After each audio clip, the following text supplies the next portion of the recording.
Okay, so we're gonna do this again, Sir Machiavelli, Nicholas. They have different versions. I'm gonna butcher this. I'm gonna tell you that.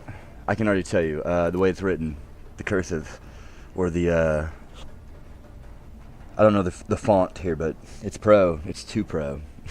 He's doing an eye test on me right now. It's Edward. So this is the beginning of it. I found this on here. It was actually kind of hard to find. It might be the only. Step by step, that's how it goes. You practice, you repeat. You practice, you repeat until it's perfected. And here we are in America. Alright, The Prince, written by Nicholas Machiavelli, secretary and citizen of Florence. Chapter 1. How many sorts of principalities there are, and how many ways they are attained to.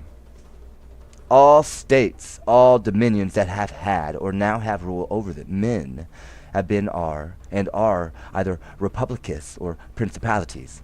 Principalities are either hereditary, whereof they of the blood of the Lord thereof have long time been princes, or else they are new, and those that are new are either all new, as with the Duchy of Milan, or two Frances, fourths, or as members adjoined to the hereditary state.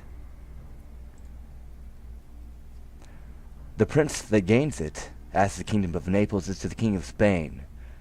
These dominions of Gorn are accustomed either to live under a prince or to enjoy their liberty, and are made conquest of either with others' forces or others' own, either by fortune or by valor.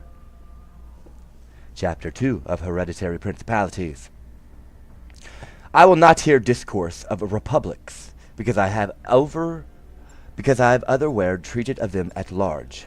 I will apply myself only to a principality, and proceed, while I weave this web by arguing thereupon how these principalities can be governed and maintained. I say then that in states of inheritance, and accustomed to the blood of their princes, there are far fewer difficulties to keep them than in the new, for it suffices only not to transgress the course his ancestors took, and so afterward to temperate with those accidents that can happen, that if such a prince be but of ordinary industry, he shall always be able to maintain himself in his state, unless by some extraordinary or excessive power he be deprived thereof, and we had loft it upon the least sinister chance that befalls the usurper, he recovers it again. We have in Italy the Duke of Ferrara, for example hereof, who was of ability to resist the Venetians in the year 84, and withstand Pope Julius in the 10th for no other reason than because he had of old continued in the rules, for the natural prince had fewer occasions and less heed for offense, whereupon of necessity he must be more beloved, and unless he be that some extravagant vices of his bring him into hatred, it is agreeable to reason that naturally he should be well beloved by his own subjects. And in the antiquity and continuation of dominion, the remembrances and occasions of innovations are quite extinguished, for evermore one change leaves a kind of breach or dent to fasten the building of another. Chapter 3 of Mixed Principalities. But the difficulties consist in the new principality, and first, if it be not all new, but a new member, so that it may be termed altogether as mixed. And the variations thereof proceed in the first place from the natural difficulty, which we commonly find in all new principalities. For men do willingly change their lord, believing to better their condition, and this belief causes them to take arms against him that rules over them, whereby they deceive themselves, because they find after by experience they have made it worse, which depends upon another natural and ordinary necessity, forcing him always to offend those whose prince he newly becomes, as well by his soldiers he is put to entertain upon them as by many other injuries, which a new conquest draws along with it, in such manner as thou findest all those thine enemies, whom thou hast endamaged in the seizing of that principality, and afterwards canst not keep them, thy friends, that have feted thee in for not being able to satisfy them according to their expectations, nor put in practice strong remedies against them, being obliged to them. For however one be very well provided with strong armies. Yet hath he always need of the favor of the inhabitants in the country, to enter thereinto. For these reasons, Louis the 12th, King of France, and Clark suddenly took Milan, and soon lost it. And the first time, Lodwick his own forces served well enough to wrest it out of his hands. For those people that had opened him the gates, finding themselves deceived of their opinion, and of that future good which they had promised themselves, could not endure the distates the new prince gave them. True it is that countries that have rebelled against the second time, being recovered, are harder lost, for the Lord taking occasion from the rebellion is less respective a person, but cares only to secure himself by punishing delinquents, to clear all suspicions, and to provide for himself where he thinks he is weakest, so that it make France lose Milan. The first time, it was enough for Duke Lodwick to make some small stir only upon the confines. Yet afterwards, before they could make him lose it the second time, they had need of the whole world together against him, and that all his armies should be wasted and driven out of Italy, which proceeded from the forenamed causes. However, though both and first and second time it was taken from him, the general causes of the first we have treated of. It remains now that we see those of the second, and set down the remedies that he had, or any one else can have, that should chance to be in those terms he was. Thereby he might be able to maintain himself better in his conquests than the King of France did. I say, therefore, that these states which by conquest are annexed to the ancient states of their conqueror are either of the same province and the same language, or otherwise, and when they are, it is very easy to hold them, especially when they are not used to live free and to enjoy them securely. It is enough to have distinguished the prince's line who ruled over them. For in other matters, allowing them their ancient conditions, and there being not much difference of manners betwixt them, men ordinarily live quite enough, as we have seen that Burgundy did Brittany, Gascony, and Normandy, which so long time continued with France. For however there be some difference of language between them, yet can they easily comport one with another, and whosoever makes a conduct of them, meaning to hold them, must have two regards: the first, that the race of their former prince be quite extinguished; the other, that he change nothing, neither in their laws nor taxes, for that in a very short time they become one entire body with their ancient principality. But when any states are gained in a province disagreeing in language, manners, and orders, here are the difficulties, and here is their need of good fortune and great industry to maintain them. And it would be one of the best and liveliest remedies for the conqueror to give in person and dwell there. This would make the position of more secure and durable, as the Turk hath done in Greece, who among all the other courses taken by him for so hold that state, had he not gone thither himself in person to dwell, it had never been possible for him to have kept it. For abiding there, he sees the disorders growing in their beginnings, and forthwith can remedy them. Whereas being not their presence, they are heard of when they are grown to some height, and then is there no help for them. Moreover, the province is not pillaged by the officers, though sendest thither.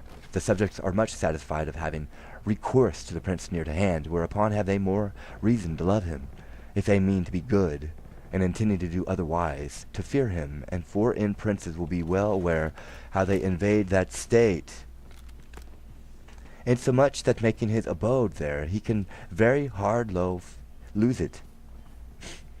Another remedy, which is also a better, is to send colonies into one or two places, which may be educated in the use of that state. For it is necessary either to do this, or to maintain their many horse and foot. In these colonies, the prince makes no great expense, and either without his charge or at very small rate, he may both send and maintain them, and gives offence only to them from whom he makes their fields and houses, to bestow them on those new inhabitants, who are but a very small part of the state, and those that he offends, remaining dispersed and poor, can never hurt him. And all the rest on one part have no offence giving them, and therefore a small matter keeps them in quiet. On the other side they are wary not to err, for fear it befalls not them as it did those that were despoiled. I conclude then that those colonies that are not chargeable are the more trustfully, give the less offence, and they that are offended, being but poor and scattered, can do but little harm, as I have said. For it is to be noted that men must either be dallied and flattered withal, or else be quite crushed. For they revenge themselves of small damages, but of great ones they are not able. So that when wrong is done to any man, it ought to be done, that it need fear no return of revenge again.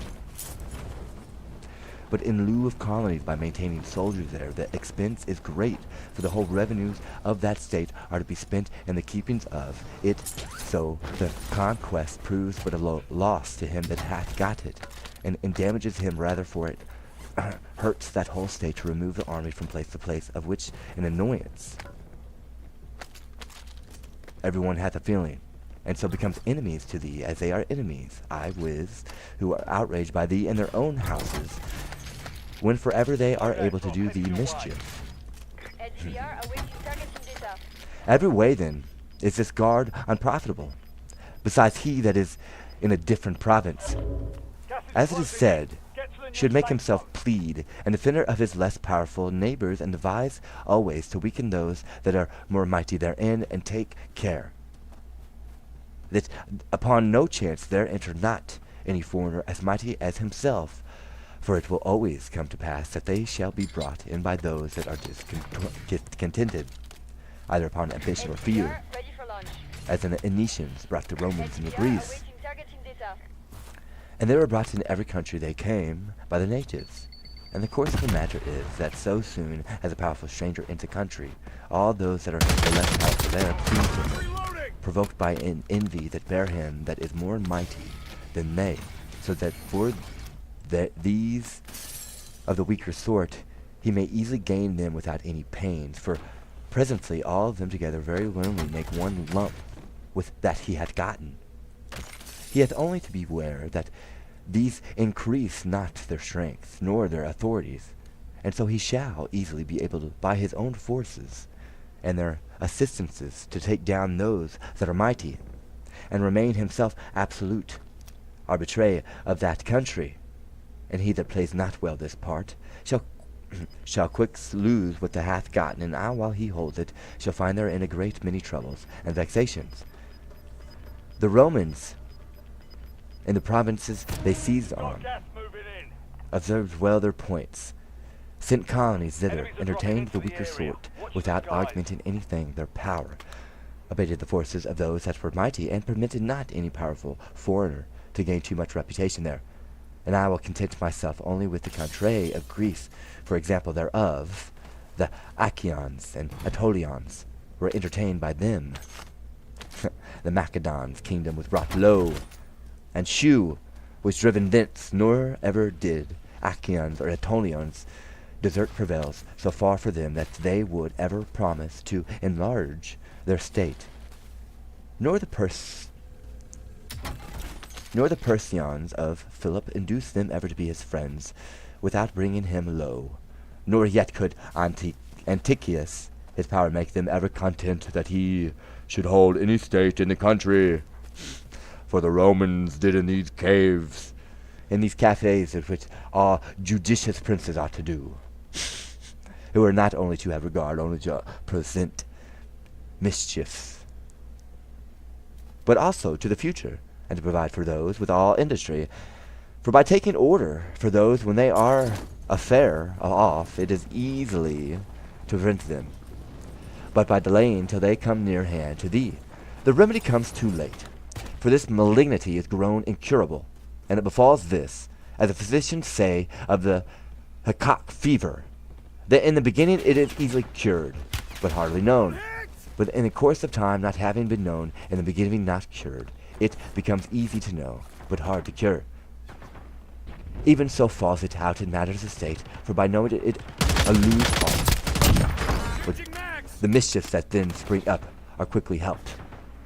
But when for not having been perceived, they are suffered to increase, so that everyone sees them. There is then no cure for them. Therefore the Romans, seeing these inconveniences afar off, always prevented them and never suffered them to follow. For to escape a war, because they knew that a war is not undertaken, but deferred for another's advantage. Therefore would they rather make a war with Philip and Antiochus in Greece, to the end it should not afterwards be made with them in Italy, though for this time they were able to avoid both in one and the other, which they thought for not good to do. Nor did they approve of this saying that is ordinarily in the mouths of the sages of our days, to enjoy the benefits of the present time, but that rather to take the benefit of their valor and wisdom, for time drives forward everything, and may bring with it as well good as evil, and evil as good. But let us return to France, and examine if any of the things prescribed have been done by them. And we will speak of Louis, and not of Charles, and as of whom, by reason of the long possession he held in Italy, we better knew the ways we went, and you shall see he did the clean contrary to what you should have done by him that would maintain a state of different language and conditions. King Louis was brought into Italy by the Venetians' ambition, who would have gotten for their shares half the state of Lombardy. I will not blame his coming, or the concourse he took, because he had a mind to begin to set a foot in Italy, but having not only friends in the country, all gates being barred against him by reason of King Charles his carriage there, he was constrained to enjoy friendship with those he could, and this consideration well taken would have provoked lucky to him, which in the rest of his courses he had not committed any error presumptuous. The king then, having conquered Lombardy, recovered presently all that reputation that Charles had lost him. Genoa yielded to him. The Florentines became friends with him, the Marquis of Mantua, the Duke of Ferrara, the Bentivogli, the Ladi of Furli, the Lord of Fenzia, Pafaro, Romina, Camerino, and Piombiano, Luhef, Pisons, and Sisyphus. Everyone came, offered him friendship. Then might the Venetians consider the rashness of the course they had taken, who, only to get into their hands 2 towns in Lombardy, made the king lord 2/3 in Italy. Lest any man consider how small difficulty could the king have maintained his reputation in Italy if he had followed their afore-named rules, and secured and defended those, his friend, who, because their number was great, and they weak and fearful, some of the church and others of the Venetians were always forced to hold with him, and by their means he might easily have been able to secure himself against those that were mightiest. But he was no sooner got into Milan than he took a quite wrong course, by giving aid to Pope Alexander to seize upon Romania, and perceived not that by his resolution he weakened himself, ruining his own friends, and those had cast themselves into his bosom, making the church puissant by adding to the spiritual power, whereby they gained their authority and so much temporal estate. And having once got out of the way, he was constrained to go on forward, in so much as a stop Alexander's ambition, and that he should not become Lord all Tuscany. A force he was coming in Italy, and this sufficed him nor to have made the church mighty and taken away his own friends, but for the desire he had to get to his kingdom of Naples, he divided it with the kingdom of Spain. And where before he was the sole arbiter of Italy, he brought in a competitor, to the end that all ambitions, persons of the country, and all that were ill affected to him might have other where to make their recourse, and whereas he might have less in that kingdom from vice king of his own. He took him from thence, to place another there that might afterward chance him thence. Desire to be of getting hand, and always when men undertake it, if they can effect it they shall be praised for it, or at least not blamed. But when they are able and yet will undertake it, here lies the blame. Here is the error committed. If France, when was able with her own power to assail the kingdom of Naples, she might well have done it, but not being able, she should not have divided it. And if the division she made of Lombardy with the Venetians deserves some excuse thereby, to beg one foot in Italy, yet this merits blame. For nor being excused by this necessity, Louis then committed these 5 faults: extinguished the feebler ones, augmented the state of another that was already powerful in Italy, brought there into a very puissant foreigner, came thither himself to dwell there, nor planted any colonies there, which faults while he lived he could not but be the worse for. Yet all could not have gone sold had he not committed the fixes to take from Venetians their state. For if he had not enlarged the church's territories, you have some whitey-tidies there, I believe, some shit stains. Get off of it. There's a satellite.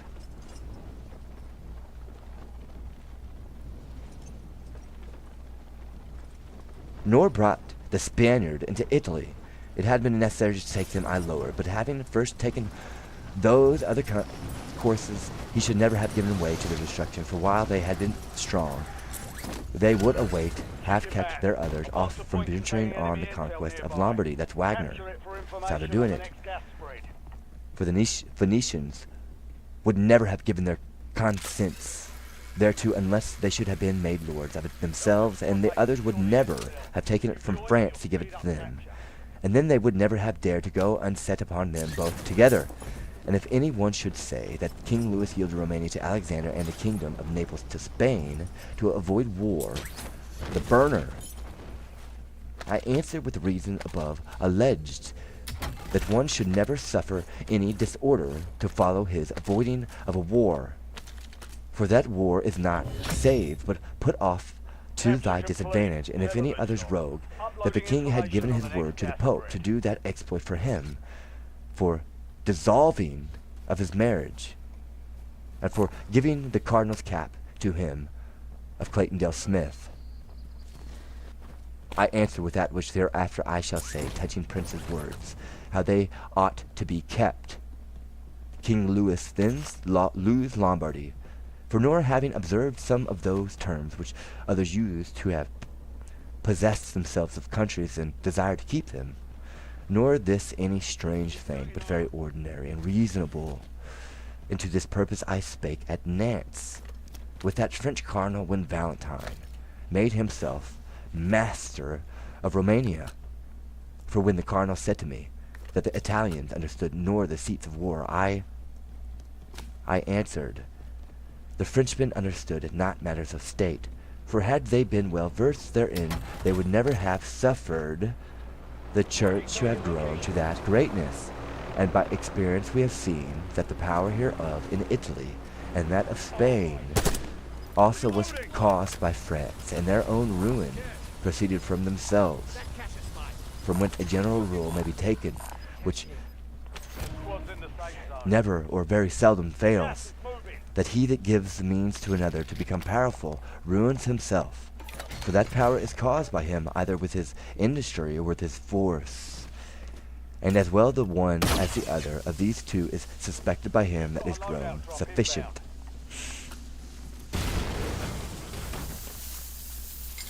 Chapter 4.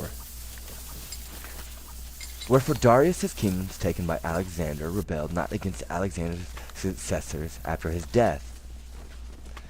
The difficulties being considered which a man hath in the maintaining of a state new gotten, some might marvel how it comes to pass that Alexander the Great subdued all Asia in a few years, and in having hardly possessed himself of it, died. Whereupon it seemed probable that all the states should have rebelled. Nevertheless, his successor kept the possession of it, nor found they other difficulty in holding it than what arose among themselves through their own ambition. I answer that all the principalities whereof we have memory left us have been governed in two several manners, either by a prince and all the rest vassals, who as ministers by his favor and allowance do help to govern that kingdom, nay, or by a prince and by barons, who not by their prince's favor, but by the antiquity of blood hold that degree. And these kinds of barons have both shares of their own, and vassals who acknowledge them for their lord, and bear them a true natural affection. Those states that are governed by a prince and by vassals have their prince ruling over them with more authority. Nay, for in all his country there is none acknowledged for superior but himself, and if they yield obedience to any one else, it is but as to his minister and officer, nor bear them any particular goodwill. The examples of these two different governments now in our days are the Turk and the King of France. The Turk's whole monarchy is governed by one lord, and the rest are all his vassals, and dividing his whole kingdom into divers sanguiques or governments, synagogues or governments. He sends several thither, and those he chops and changes as he pleases. But the King of France is seated in the midst of a multitude of